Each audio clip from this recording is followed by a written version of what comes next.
औरतें, है ना। इसका लेखक कौन है? मृदुला गर्ग, है ना। ये कवि के बारे में हम लोग पिछले क्लास विस्तार पूर्वक पढ़ चुके थे पिछले क्लास में, और कुछ क्वेश्चन भी हम लोग मेरे संग की औरतें का हम लोग कर चुके हैं। तो बच्चों ये मेरे संग की औरतें किताब ये कृतिका बुक से लिया गया है। क्वेश्चन मतलब कृतिका बुक का ये सेकेंड चैप्टर है ना। तो बच्चों कुछ क्वेश्चन हम लोग इसका पहले क्लास में कर चुके हैं। आज के क्लास में हम लोग जो बच गया है वो क्वेश्चन को हम लोग कवर करेंगे। तो बच्चों देखिए क्वेश्चन क्या कहता है वो हम लोग देखेंगे। डराने धमकाने उपदेश या दबा डालने की जगह सहजता से किसी को भी सही राह पर लाया जा सकता है ना। मतलब बोलना चाह रहे हैं कि धमकाने उपदेश देने, डराने धमकाने उपदेश देने या दबाने से, दबा डालने की जगह सहजता से किसी को भी सही राह पर लाया जा सकता है। सही राह मतलब सही जगह पे, है ना। राह तो रास्ता, सही रास्ता पे लाया जा सकता है। अब देखिए बच्चों आंसर के अनुसार एक बार उनके घर में चोर घुस आया था, है ना। चोर घुस आया था। वह लेखिका की दादी माँ के कमरे में घुस गया था। उनकी दादी माँ ने यह जानते हुए भी कि वह चोर है ना। तो लेखिका की दादी माँ वो जान रही थी कि यह चोर है, लेकिन ना डराया ना धमकाया, बल्कि प्यार से उसे सुधार दिया, है ना। कितना अच्छा काम किया। लेखिका माँ की दादी जो थी, लेखिका की दादी माँ जो थी, वो जान रही थी कि वो चोर घुस आया है मेरे घर में, लेकिन उसको ना डराया ना धमकाया, बल्कि उसे प्यार से सुधार दिया। उन्होंने उस चोर को अपनी बातों से इतना प्रभावित किया कि चोरी करना छोड़ खेती बाड़ी कर अपना पूरा जीवन यापन किया, है ना। उसको इतना प्यार से समझाया, इतना अच्छा से बातों से ही इतना प्रभावित किया कि चोरी करना छोड़ दो और खेती बाड़ी कर अपना पूरा जीवन यापन किया, है ना। इतना अच्छा से समझाया कि चोरी करना छोड़कर वो खेती बाड़ी करके अपना जीवन यापन किया, है ना। उससे गुजारा किया। छठा क्वेश्चन, शिक्षा बच्चों का जन्मसिद्ध अधिकार है। इस दिशा में लेखिका के प्रयासों का उल्लेख, है ना। देखिए आंसर, लेखिका के अनुसार हर बच्चे को शिक्षा पाने का अधिकार है। लेखिका के अनुसार हर बच्चा का शिक्षा पाना अधिकार है। वो तो सही बात बोल रहे हैं। लेखिका कर्नाटक के एक छोटे कस्बे में रहती थी। लेखिका कहाँ रहती थी? कर्नाटक के एक छोटे कस्बे में, यानी कि कस्बे मतलब गाँव होता है ना, छोटे कस्बे में रहती थी। वह बच्चों के लिए कोई अच्छा स्कूल नहीं था। वहाँ पे बच्चे के लिए कोई अच्छा स्कूल नहीं था।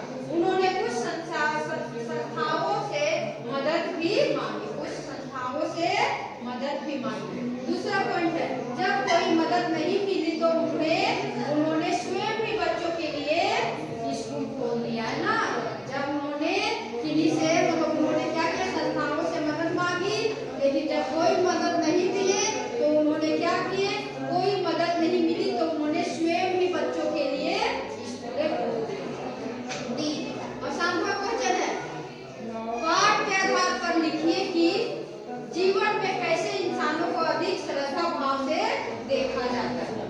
तो देखिए बच्चों इसमें कैसे देखा जाता है, जीवन में कैसे इंसानों को अधिक श्रद्धा भाव से देखा जाता है।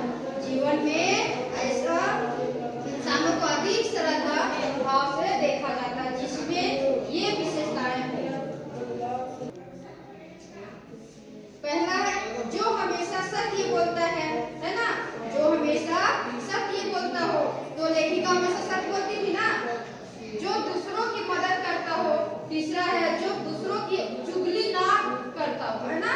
जो बोल रहे हैं कि पहला है जो हमेशा सत्य बोलता है, दूसरा है जो दूसरों की मदद करता हो, और तीसरा है कि जो दूसरों की चुगली ना करता हो, और चौथा है जो दूसरों की सही सलाह देता हो। कितना अच्छा, चारों पॉइंट कितना यूनिक है ना। अब देखिए आठवां क्वेश्चन, सच अकेलेपन का मजा ही कुछ और है। सच अकेलेपन का मजा ही कुछ और है।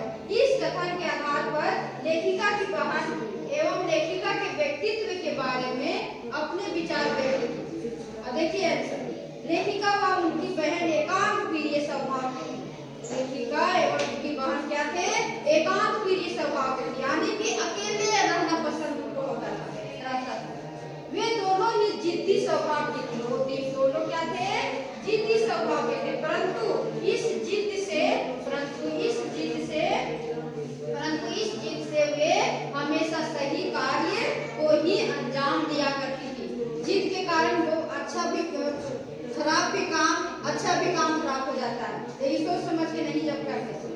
तो वही बोल रहे हैं कि जिद्दी स्वभाव की थी, परंतु इस जिद्दी से वे हमेशा सही कार्य को ही अंजाम दिया करती थी। मतलब सही कार्यों को भी बदनाम दिया करती थी। लेखिका की जिद्दी ने ही कर्नाटक में स्कूल खोलने के लिए प्रेरित किया। लेखिका की जिद्दी के कारण कर्नाटक में स्कूल खोलने के लिए प्रेरित किया था। वे दोनों स्वतंत्र विचारों वाले व्यक्तित्व की, वो दोनों क्या थे? स्वतंत्र विचारों वाले व्यक्तित्व की स्वामिनी थी और इसी कारण जीवन में अपने उद्देश्यों को पाने में सदा आगे रही है। वो दोनों बहनें जो थी क्या थी? विचारों वाले व्यक्तित्व की स्वामिनी थी और इसी कारण जीवन में अपने उद्देश्यों को पाने में सदा आगे रही है। तो बच्चों, ये मेरे संग की औरतें के क्वेश्चन आंसर पूरा विस्तार से हम करवा दिए हैं। अब मुझे नहीं लगता है कि आप लोग पढ़ने से समझ में नहीं आएगा, है ना? कि गहराई से पढ़ेंगे, पठन करेंगे तो आसानी से आप लोग एग्जाम में आंसर लिख सकते हैं, है ना? और ये मेरे संग की औरतें का क्वेश्चन आंसर आज कंप्लीट हो गया। और बच्चों, आप लोग ध्यान से देख लीजिएगा, पढ़ लीजिएगा और